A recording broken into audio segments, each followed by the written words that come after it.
асылдандыруунун көптөгөн аракеттерин кылышкан.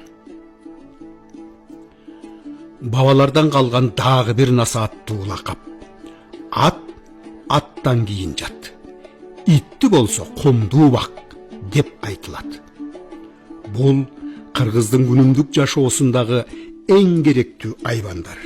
Ат менен ит экендиги дагы бир ирет баса белгиленип, алардын жашоодогу зарылдыгын далилдеген дагы бир орундуу баа. Кыргыз баласы эртең менен атты токуп, малга аттанганда ити дайыма кошо ээрчиген. Эгерде күн бою ээси мал кайтарса, ит ээси менен кошо жүрүп мал кайтарышкан.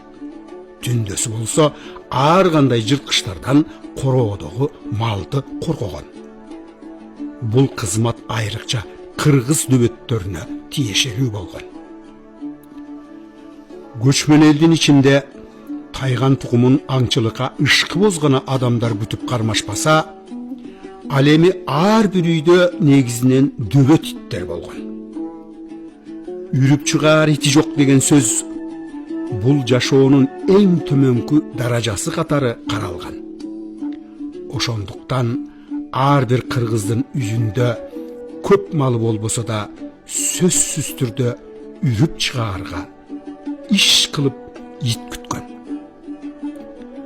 Адатта кыргыз дөбөтү көчмөн кыргыздын асыроосунда жарым жартылай жапайы болуп, кожоюндун жаңыртып жайыт которгон жерлеринде жапайы жандыктардан өзүнө тамак таап жегенге жөндөмдүү келген.